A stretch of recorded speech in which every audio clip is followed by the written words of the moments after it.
Assalamualaikum warahmatullahi wabarakatuh. Selamat pagi, selamat siang, dan selamat sore, serta selamat malam siswa-siswi kompetensi keahlian teknik instalasi tenaga listrik yang saya cintai dan saya banggakan.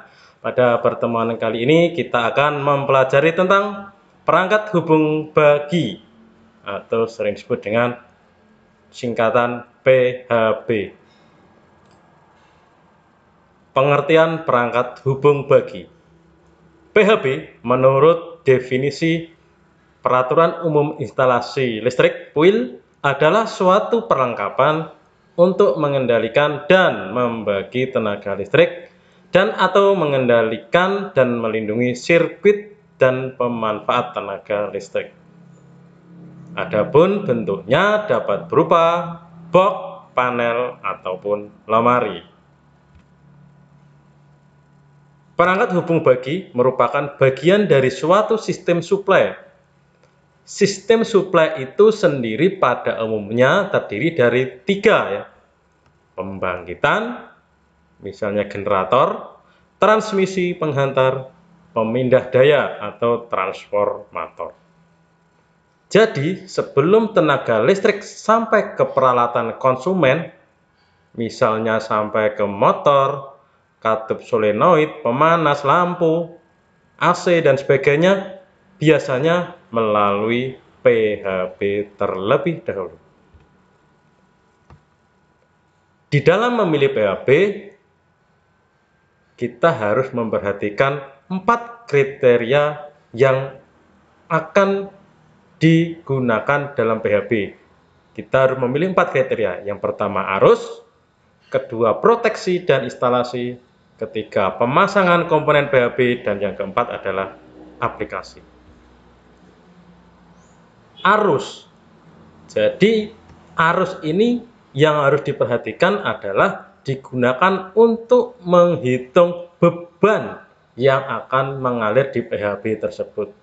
Sehingga harus dipertimbangkan yaitu rating arus yang ada di relnya, rating arus saluran masuknya, rating arus saluran keluar, dan kemampuan rel dalam menahan arus hubung singkat tersebut. Itu harus diperhatikan. Jadi ketika memilih PHB, perhatikan arusnya yang dipakai berapa. Nanti bisa ditentukan rel yang dipakai, mau ukuran berapa, kabel yang dipakai di dalamnya berapa. Itu pertama adalah arus yang akan mengalir di PHB tersebut. Kemudian yang kedua, di dalam memilih PHB perlu dipertimbangkan pula kriteria pengaman dan pemasangannya, yaitu antara lain tingkat pengamannya, metode instalasinya, jumlah muka operasinya, peralatan ukur untuk proteksi, dan bahan selunggupnya. Itu nanti kita harus setelah memikirkan arus, kita pikirkan proteksi dan instalasi dari PHB tersebut. Yang ketiga adalah cara pemasangan komponen PHB. PHB itu akan dipasang seperti apa? Bagaimana? Apakah dipasang dengan tetap?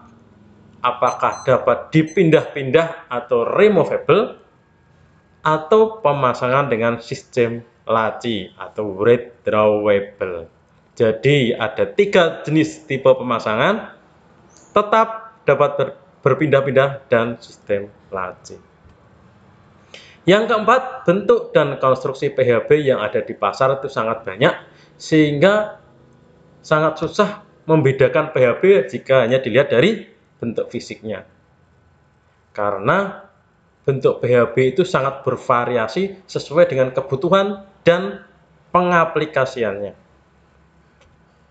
Contohnya beberapa PHB yang lazim ditemui di lapangan, ada PHB untuk penerangan daya, PHB untuk unit konsumen, distribusi saluran penghantar, perbaikan faktor daya, distribusi di industri, distribusi motor, PHB utama, di distribusi, subdistribusi, dan sistem kontrol.